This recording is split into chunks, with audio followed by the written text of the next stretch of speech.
Luiz Otávio Bal Macedo, professor do curso de Ciências Econômicas da Faculdade UFR, Universidade Federal de Pelotas. Doutor, então, eu gostaria de fazer algumas perguntas, para o senhor a respeito da visão das ciências econômicas sobre a pandemia. A primeira delas seria, como que essa nova pandemia, como que o Covid-19 vai influenciar a economia mundial, e já está influenciando, no caso?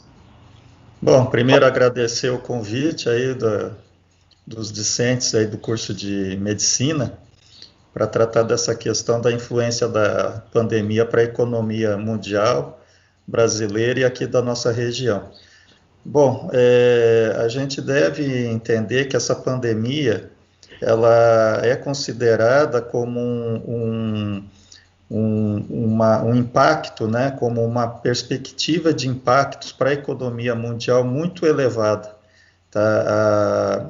Há várias projeções que já foram apresentadas, pelo FMI, pelo Banco Mundial, e pela Organização Mundial do Comércio, que indicam que a economia global ela vai se retrair em torno de 3 a 5% nesse ano, dependendo da evolução, porque certas regiões já estão saindo do efeito da pandemia e outras, como o Brasil, América Latina, eles estão ainda em processo de expansão. O que isso representa historicamente? Essa retração do Produto Interno Bruto Mundial, ele vai ser a maior retração da economia mundial desde o pós-guerra, ou seja, desde a Segunda Guerra Mundial. Então, assim, outro exemplo de impacto, a queda do comércio internacional é previsto aí em torno de uma retração de 30%, 1/3 de queda do comércio internacional nesse ano. Então, sob todos os pontos de vista, é um efeito, uma retração econômica extremamente profunda. A grande questão que se discute hoje em dia é como que vai ser o processo de retomada da economia mundial após, de certa forma, assim, a obtenção de da vacina, na forma da melhoria da forma de ter os tratamentos frente à pandemia, que ainda hoje não há nada muito claro de como é que isso vai ser feito, Há perspectivas aí de vacina só para meados do ano que vem, final do ano que vem. Então, dependendo de como isso ocorrer, certos países vão ter uma retomada mais rápida e outros com uma retomada mais lenta. O que vai determinar essa retomada? A forma como aquele país enfrentou a pandemia. Ou seja, países como a China, que implementaram medidas de isolamento, medidas de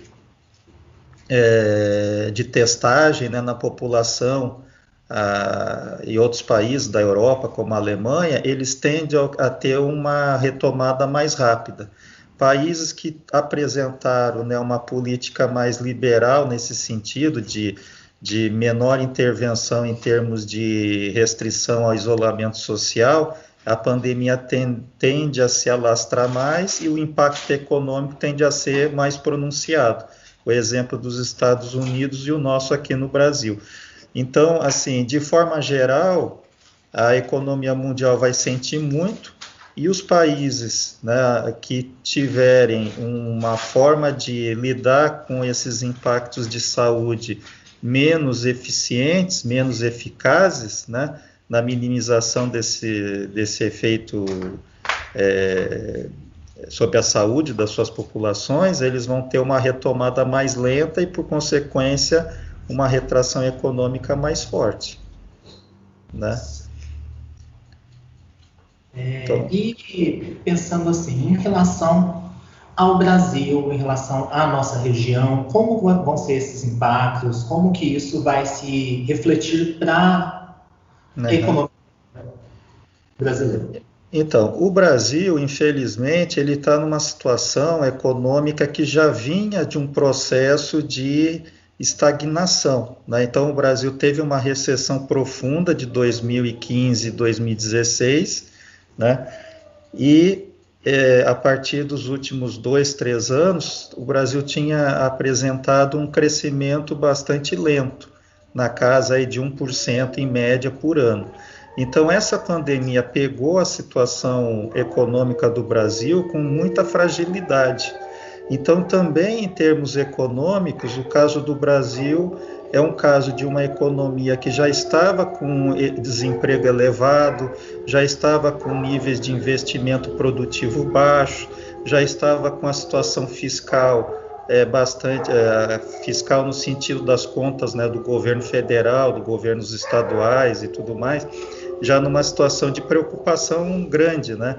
E isso vai se soma a esse impacto da pandemia. Então, no caso brasileiro, as previsões são mais pessimistas ainda. Então, a previsão para esse ano atual é de uma queda do produto interno bruto. O governo, né, as autoridades econômicas do governo prevêem em torno de 5% negativo, uma retração de 5%. Mas no mercado já há previsões aí de até chegando a menos 10%, né? O desemprego que já estava em 13%, a gente iniciou o ano, antes da pandemia, com desemprego em torno de 11%, entre 11% e 12% da população economicamente ativa desempregada. Esse indicador aí, ele vai crescer muito, né? Não se sabe exatamente, mas em torno aí de 20%, tá? Isso sem contar que uma parcela grande, metade da população economicamente ativa, ela trabalha na informalidade. Então, todo esse setor informal, ele está sendo impactado, né, e só está conseguindo se manter, né, nesses meses atuais, em função dos programas de transferência de renda. Então, para o Brasil, infelizmente, vai ser uma situação duplamente desfavorável. Por quê? Porque, em termos econômicos, nós já estávamos numa situação de fragilidade, essa situação de fragilidade se pronunciou, se fortaleceu com a pandemia, e, por outro lado, também no aspecto de saúde, né, o Brasil já está se tornando aí o foco, né, da pandemia em termos mundiais, já abaixo dos Estados Unidos, em termos de infectados e tudo mais, né? Então, assim, é uma situação muito grave, muito desfavorável, né? E pensando na região centro-oeste, Mato Grosso, teria alguma particularidade em relação à situação do país ou Sim, a mesma? tem uma particularidade importante, que em Mato Grosso se estima que metade da economia de Mato Grosso, do produto interno bruto de Mato Grosso, é representado pelo que é se chamado de agronegócio. O que é o agronegócio? São as atividades agrícolas e pecuárias, né, nas propriedades rurais, somadas a todas as atividades de insumos, de processamento, de distribuição, né, e de varejo dessa produção agropecuária. No caso do agronegócio, o impacto da pandemia tem sido pequeno. Por que ele tem sido pequeno? Porque os mercados externos da soja, da carne bovina, né, agora a gente está com o milho, aí, que daqui a pouco vai ter a colheita do milho, algodão, que são as commodities, né, que o Mato Grosso produz. No mercado internacional, a demanda por essa produção, ela teve algumas interrupções por causa de logística, porque uma grande parcela dessa produção é destinada para a Ásia, para a China, né? Então, quando houve a situação da pandemia na China, houve problemas de logística. O outro lado é que os preços internacionais, nos primeiros ali até março, né, até uns 2 meses atrás, 3 meses atrás, os preços internacionais diminuíram, o preço da soja, do algodão e tudo mais diminuiu, mas diminuíram em dólar. E o valor do dólar aqui no Brasil, ele aumentou. Então, mais ou menos para o produtor do agronegócio, para os produtores rurais e para os agentes que fazem essas exportações, né, as tradings, o que caiu no preço internacional, o valor do dólar aumentou. Então, em termos líquidos, em termos de reais, ficou mais ou menos estável. Então, isso manteve a renda aqui da produção do agro aqui de Mato Grosso, tá? Então, uma situação foi essa questão de que nós tivemos problemas de logística que já passaram, nós tivemos essa questão do preço, que o preço do dólar compensou a queda do preço da commodity, né, no mercado internacional, e o terceiro aspecto é que o maior mercado nosso, que é o mercado chinês, a pandemia lá foi relativamente curta e eles já estão, né, praticamente a pleno. Então, isso aí favorece muito o Mato Grosso.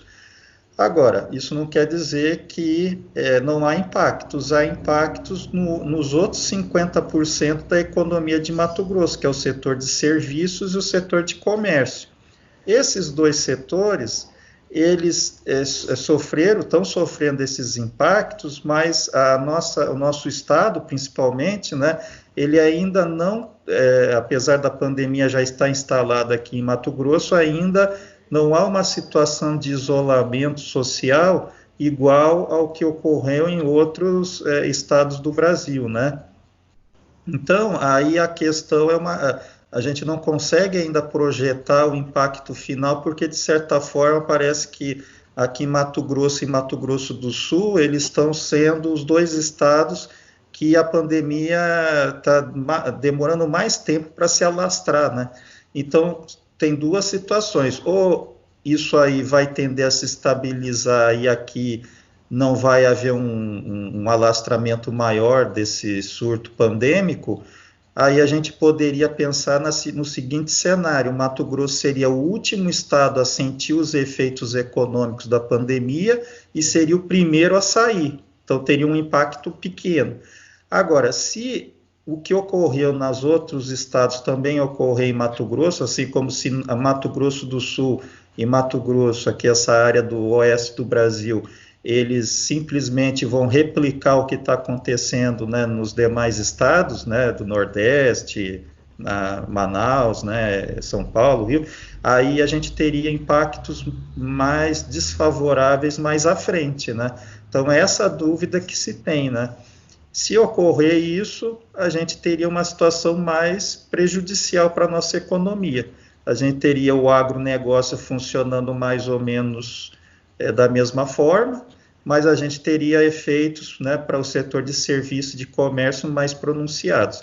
A minha previsão é a seguinte, assim, pelo que está acontecendo, eu acredito que não vai ser possível nós não deixarmos de ter uma recessão. Nós devemos ter uma recessão. Por exemplo, com o cenário de que a pandemia vai até setembro, por mais ou menos, né, aqui em Mato Grosso, até o último trimestre. E a partir do último trimestre vai haver uma estabilização e as pessoas vão ter mais tranquilidade para consumir, para gastar e tudo mais. Se esse cenário for verdadeiro, Mato Grosso teria um impacto negativo em torno aí de metade do impacto do Brasil. Então, se o Brasil tiver uma queda de 5, a gente teria uma queda de 2, 2,5, né? Mas vai depender muito disso, né? Se nós tivermos uma situação pior aí de efeitos da pandemia no Mato Grosso, isso pode ser pior também. Mas, assim, eu acho que é um exagero em termos de otimismo acreditar que o Mato Grosso não vai sofrer nesse ano uma retração econômica. Ele vai